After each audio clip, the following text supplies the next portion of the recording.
2305, de 2 de agosto de 2010, institui a Política Nacional de Resíduos Sólidos, PNRS. A criação dessa lei foi de extrema importância para dar melhores direcionamentos e diretrizes para a gestão e gerenciamento de resíduos sólidos, incluindo os resíduos perigosos, além de dar responsabilidade aos geradores e fornecer instrumentos para que as suas propostas sejam atendidas. Um desses instrumentos são os planos de resíduos sólidos. Os planos de resíduos sólidos são documentos de análise, diagnóstico, objetivos e estratégias que devem ser elaborados pelos respectivos entes federativos. No caso dos Planos Nacionais de Resíduos Sólidos, a sua elaboração fica a cargo da União, sob coordenação do Ministério do Meio Ambiente. Um dos planos nacionais criado foi o Plano de Ação para a Produção e Consumo Sustentável, PPCS, que segue os preceitos vistos tanto na PNRS quanto na Política Nacional sobre Mudança do Clima de 2009. Em sua introdução, o PPCS comenta sobre o problema da produção e consumo na sociedade em que vivemos, citando os impactos que as atividades econômicas que utilizam recursos naturais renováveis e não renováveis trazem para o meio ambiente. É na introdução que são abordados problemas como o consumismo, uma tendência cultural que rapidamente se tornou global, distorcendo os padrões de consumo, e a prosperidade, no qual os padrões de renda levam pessoas a consumir de forma parecida. Os objetivos gerais da PPCS incluem, em primeiro lugar, fomentar no Brasil um vigoroso processo de ampliação de ações relacionadas à produção e consumo sustentáveis. Em segundo, integrar a iniciativa de incentivo à produção e consumo sustentável ao esforço de enfrentamento das mudanças climáticas e a outras ações, como o combate à pobreza e a preservação da biodiversidade. O plano apresenta-se como um instrumento que integra novas possibilidades de ação e sistematiza ações já em curso. Com isso, espera-se que o plano, uma vez em vigor, torne-se instrumento de mudança e incentivo para o desenvolvimento de comportamentos mobilizadores, tanto pelo governo quanto pela sociedade civil. O primeiro capítulo traz um histórico e contextualização para a criação do plano, cujos estímulos partem desde a Conferência de Estocolmo de 1972, onde as problemáticas ambientais começaram a entrar em foco. Traz também conexões entre o plano e os conceitos de produção mais limpa, como designação para um comportamento produtivo que previsse a não geração de resíduos durante e após a produção, e a Agenda 21, que também agrega objetivos como a ecoeficiência e a responsabilidade social das empresas. O histórico nos traz ainda algumas iniciativas brasileiras em produção e consumo sustentáveis, como boas práticas agropecuárias, campanhas de consumo consciente, compras públicas sustentáveis, estímulo às cooperativas de catadores e o varejo sustentável. O segundo capítulo traz as etapas do processo de elaboração do plano, que se iniciou com a criação do Comitê Gestor de Produção Mais Limpa em 2003, responsável pela elaboração e implementação do plano, a elaboração da primeira versão do plano, disponibilizada pelo site da PNUMA em 2008, conexões com o Plano Nacional de Mudança do Clima, PNMC, com a Política do Desenvolvimento Produtivo, PDP, e com a Política Nacional de Resíduos Sólidos, PNRS. O terceiro capítulo trata dos objetivos, diretrizes e prioridades do PPCS, além de encaminhamentos sobre como ações, como no âmbito do PPCS, devem ser propostas. Entre essas práticas, que são tratadas como prioridade pelo plano, estão o varejo e consumo sustentável, a agenda ambiental na administração pública, a 3P, a educação para o consumo sustentável, a rotulagem e análise do ciclo de vida, entre outros. O quarto capítulo promove um detalhamento das ações prioritárias mencionadas no capítulo anterior e previstas para um plano de ação com horizonte de 3 anos, focando em prioridades que já contam com programas, recursos e ações capazes de facilitar o seu processo de implementação. Na educação para o consumo sustentável, por exemplo, o plano cita programas como o Programa da Agenda 21 Escolar, denominada Convidas, e o Programa Escolas Sustentáveis, que visa não só estimular o consumo consciente, como também mudar o comportamento de alunos, pais e professores.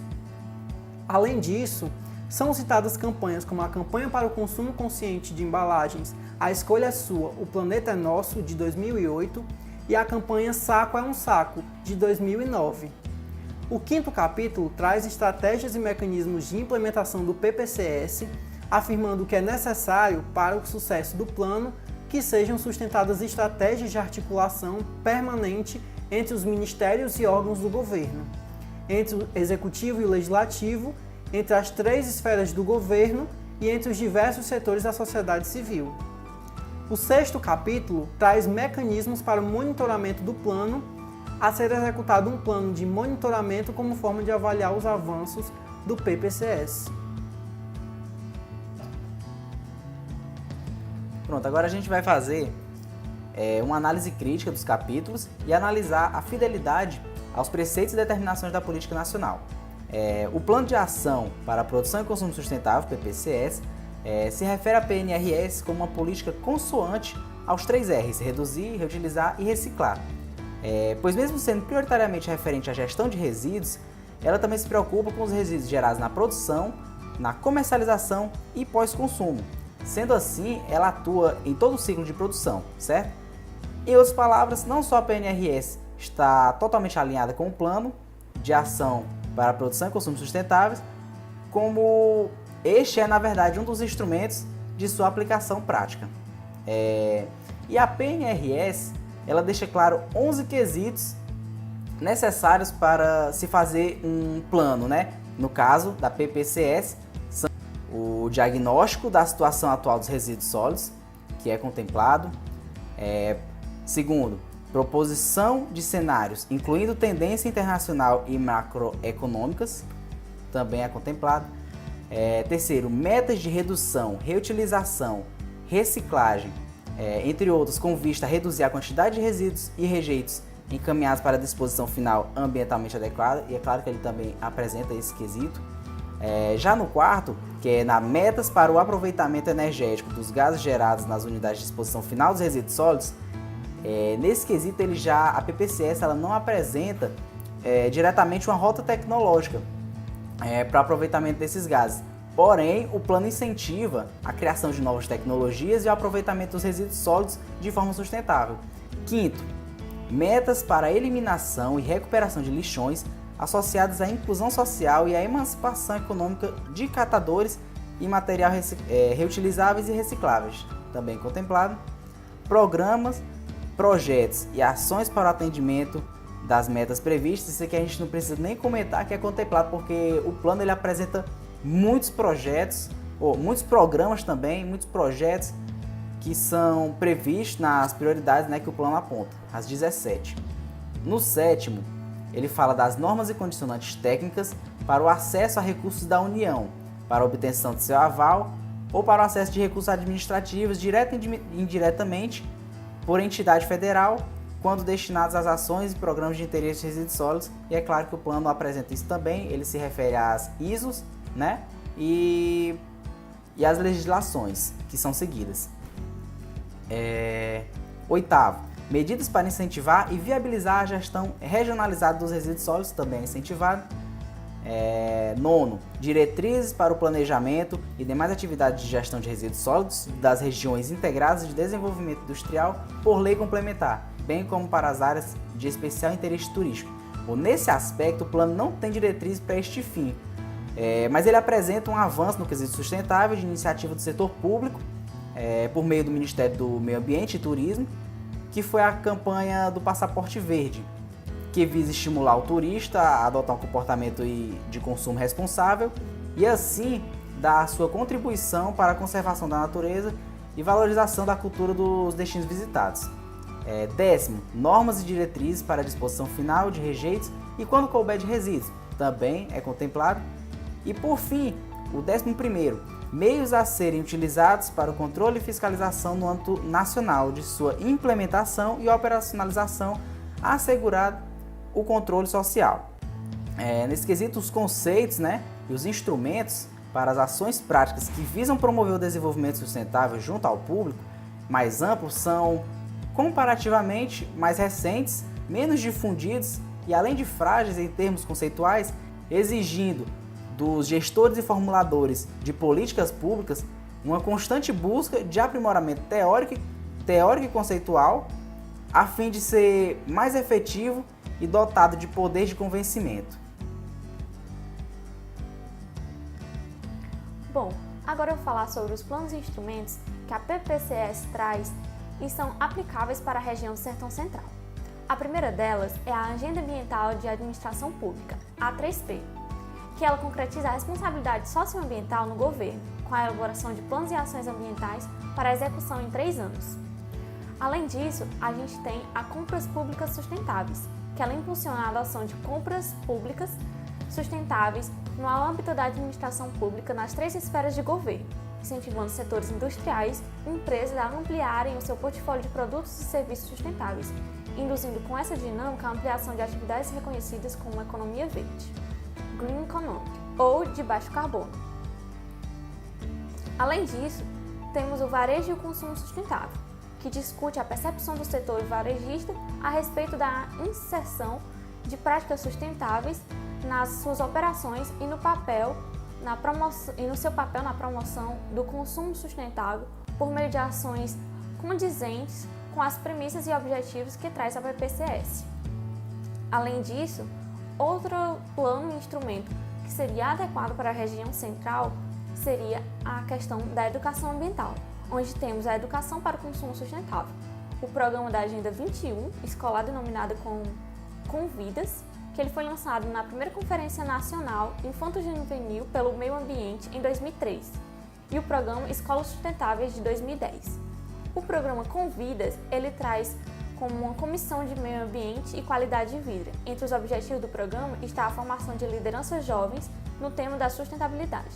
Este programa ele participa e é complementar às conferências anuais de meio ambiente nas escolas, e tal estrutura poderá ser facilmente engajada em uma ampla campanha para se difundir o consumo sustentável, sobretudo o individual, atuando como um programa mobilizador focado no segmento das crianças e jovens.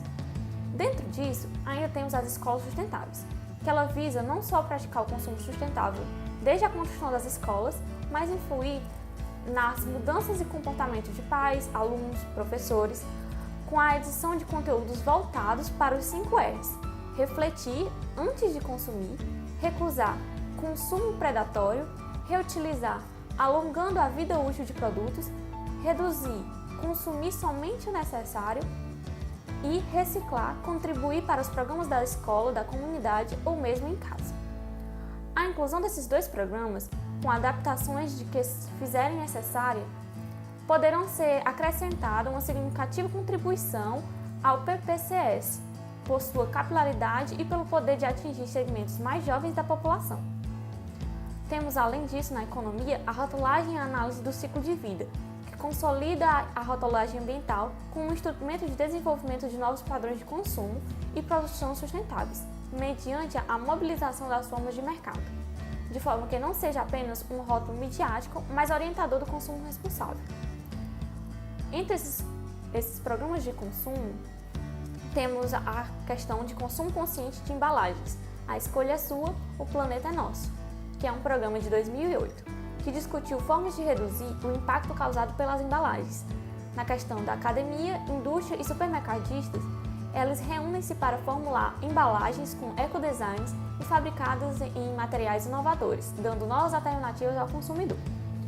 Uma segunda campanha seria a que tem um nome, Saco é um Saco, de 2009, que abordou o consumo excessivo das sacolas plásticas e seus impactos no meio ambiente, que, segundo os números da própria indústria e distribuidores, no Brasil, some anualmente cerca de 15 bilhões de sacolas plásticas. E como na região do Sertão Central ainda tem-se muito a cultura de usar sacolas plásticas, seria um bom programa para ser implantado.